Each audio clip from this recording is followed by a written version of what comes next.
As pessoas fazem várias críticas sobre Pelé, mas há duas que irritam muitas pessoas. A primeira é quando dizem: ele não marcou 1000 gols, estava contando até os gols que fez em seu quintal. A segunda é: quem se importa se ele ganhou 3 Copas do Mundo? Ele nem foi o melhor jogador em nenhum dos 3 torneios. Se isso fosse verdade, por que jogadores como Platini, Puskás, Di Stéfano e Beckenbauer afirmam que Pelé não foi apenas o melhor jogador de todos os tempos, mas também o mais completo que eles já viram? Vamos analisar a primeira afirmação, pois é a mais polêmica. Se você perguntasse a Pelé ou a qualquer pessoa que tenha acompanhado sua carreira, eles dirão que ele marcou 1.282 gols em 1.363 partidas. Mas se você perguntar à FIFA, eles dirão que ele marcou apenas 757 gols em 812 partidas. Isso não significa que Pelé inventou esses jogos. A questão é se eles cumprem ou não os critérios estabelecidos pela FIFA para serem considerados jogos oficiais, e 551 deles não atendem a esses critérios. No entanto, questionar a legitimidade desses gols é incorreto, já que uma análise mais detalhada revela que nem todos os gols legítimos eram considerados oficiais, e nem todos os gols oficiais eram legítimos. Muitos presumem que havia algo errado com essas partidas não oficiais, imaginando que Pelé estava jogando contra pedreiros ou amadores, mas isso está longe da verdade. Algumas dessas partidas foram das mais competitivas que ele já disputou. Acontece que 471 dos 551 jogos não oficiais foram considerados amistosos. Então, por que Pelé estava jogando tantos amistosos? A resposta é mais complexa do que parece à primeira vista. Para entender completamente a razão, é necessário compreender o contexto político do Brasil na época e como Pelé foi literalmente impedido de sair do país. As pessoas frequentemente questionam por que Pelé nunca saiu do Brasil e ficou jogando com times locais. Primeiramente, nos anos 1950, o futebol sul-americano era indiscutivelmente mais forte que o europeu. Entre as décadas de 50 e 70, foram disputadas 8 Copas do Mundo, com seleções sul-americanas vencendo 5 delas. O mesmo se aplicava quando falamos de clubes. Das 18 Copas Intercontinentais disputadas, times sul-americanos conquistaram 10 títulos. Isso fazia sentido, pois, na época, as transferências intercontinentais ainda eram raras, o que significava que, apesar do dinheiro na Europa, 99% dos jogadores brasileiros permaneceram no Brasil durante a maior parte de suas carreiras. Imagine como seria o Campeonato Brasileiro hoje com Neymar, Coutinho, Vinícius Júnior, Casemiro, Firmino e Gabriel Jesus,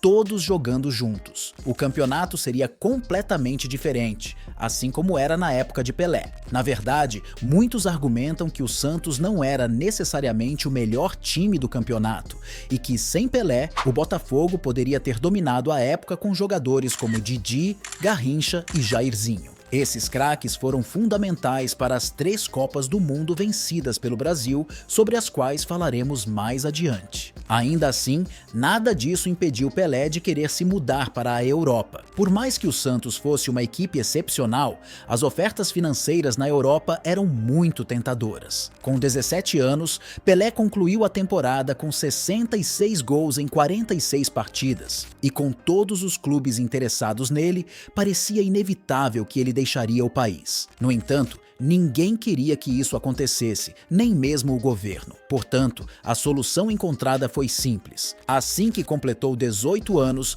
Pelé foi convocado para o serviço militar obrigatório. Mesmo sendo campeão da Copa do Mundo, isso não impediu sua convocação. Essa decisão o forçou a permanecer no Brasil e também aumentou o prestígio do Exército Brasileiro, tornando-o mais atraente para os jovens e, por sua vez, diminuindo o número de desertores e revolucionários. Durante seu tempo no serviço militar, Pelé foi chamado para jogar nos times de futebol da Guarda Costeira e do Exército.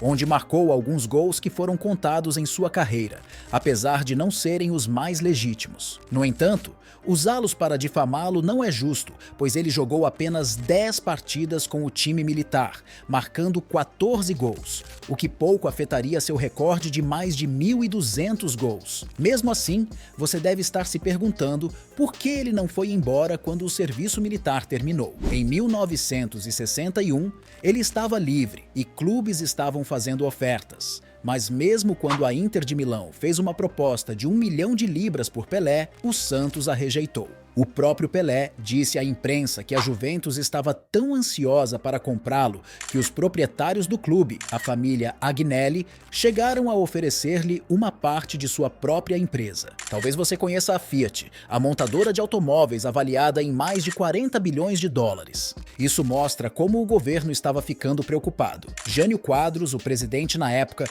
estava em uma situação delicada. Ele assumiu o cargo após uma campanha anticorrupção, mas depois tentou impor suas próprias crenças conservadoras à sociedade, chegando a proibir biquínis no país. Depois disso, ele sabia que se permitisse a saída de Pelé, sua imagem pública chegaria ao fundo do poço, provavelmente forçando-o a renunciar ao cargo de presidente. E então, ele realizou uma manobra maluca, criando um projeto de lei que nomeava Pelé como um tesouro nacional literal. Isso não era apenas uma forma de elogiá-lo.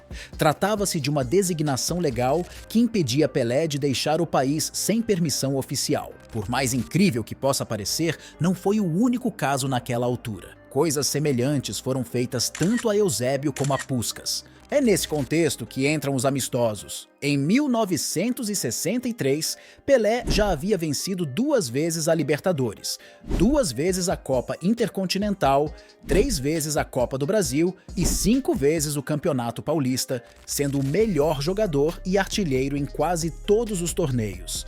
Isso significava que ele não tinha mais nada pelo que lutar no Brasil e estava em busca de um novo desafio, mas não podia sair do país. Com Pelé querendo enfrentar todos os grandes nomes europeus e o Santos percebendo a possibilidade de lucrar bastante com a turnê do homem mais famoso do mundo, foi isso que eles fizeram. No entanto, as coisas ficaram ainda mais complicadas. Mas agora, se você chegou até aqui, peço que você deixe o seu like e se inscreva no canal para receber os próximos vídeos.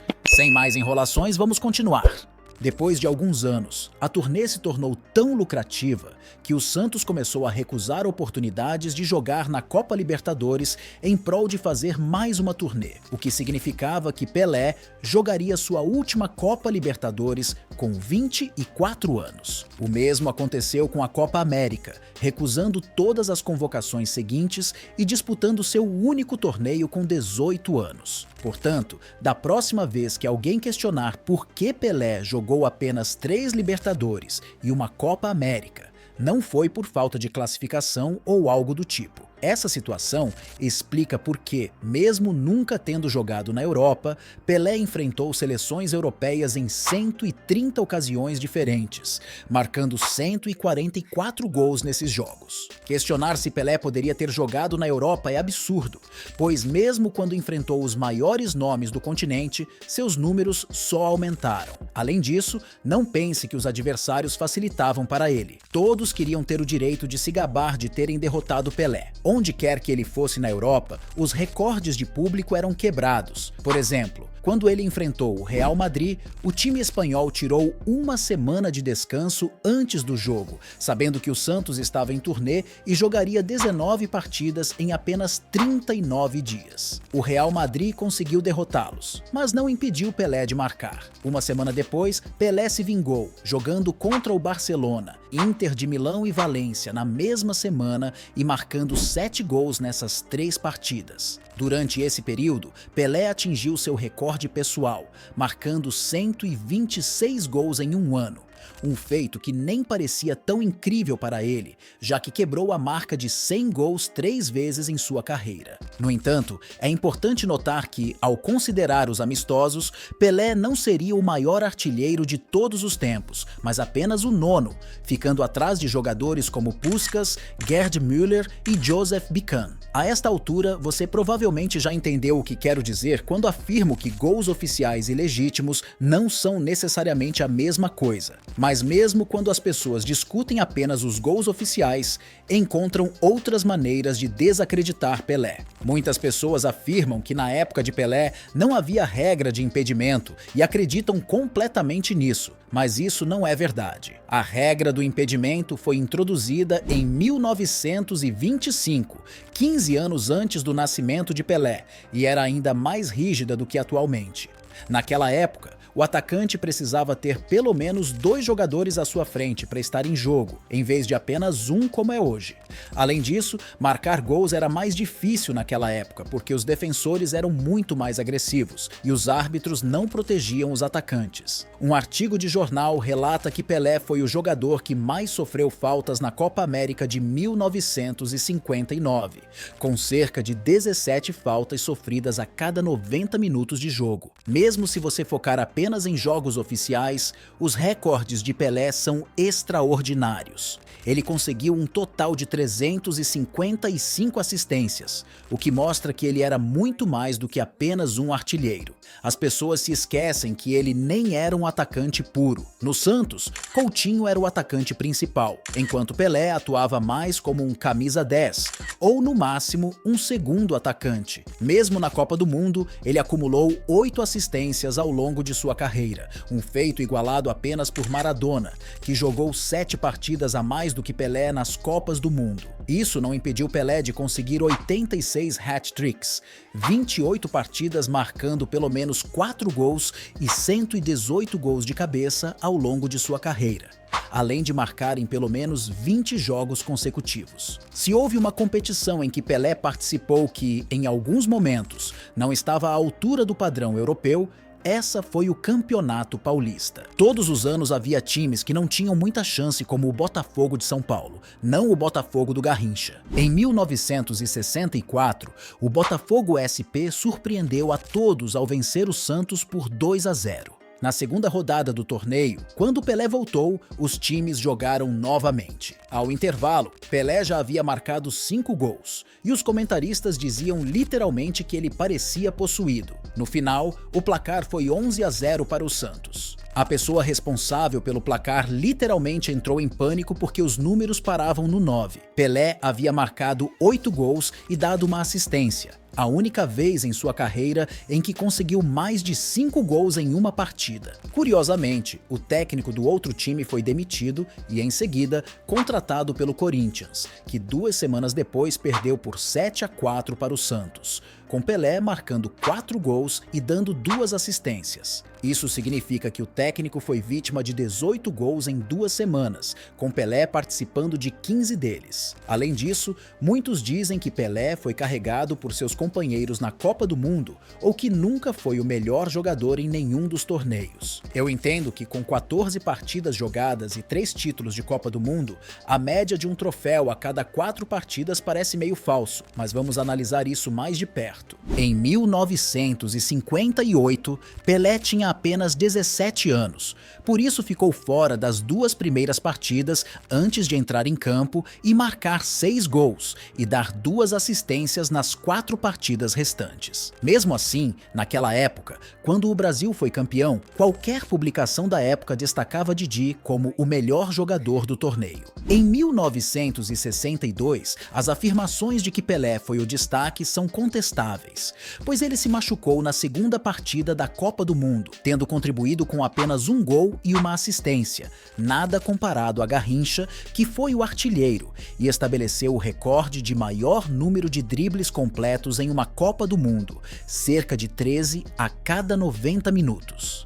Já a Copa do Mundo de 1966 foi um desastre para Pelé, que se machucou e deixou a competição ainda na fase de grupos, tendo marcado apenas 1 gol. Em sua última Copa do Mundo, em 1970, Pelé talvez tenha tido seu melhor desempenho, com 4 gols e 6 assistências, contribuindo para um gol em todas as partidas e tendo um desempenho excepcional na final. No entanto, Jairzinho marcou em todas as partidas, terminando como artilheiro do torneio, o que fez com que algumas publicações da época apontassem Jairzinho como o principal responsável pelo sucesso do Brasil. Este segundo argumento é mais credível, pois, embora Pelé tenha sido um dos maiores jogadores da Copa do Mundo de todos os tempos, ele não poderia ter feito tudo isso sem um time incrível ao seu lado. Esses 3 títulos foram uma conquista de uma das gerações mais talentosas que o futebol já viu. Mesmo assim, Pelé mudou o futebol para sempre, com um talento imenso, sendo o tipo de jogador que surge a cada 50 anos. Até Andy Warhol, que inventou o termo 15 minutos de fama, disse uma vez: Pelé certamente contradisse minha teoria. Em vez de 15 minutos de fama, acho que ele terá 15 séculos.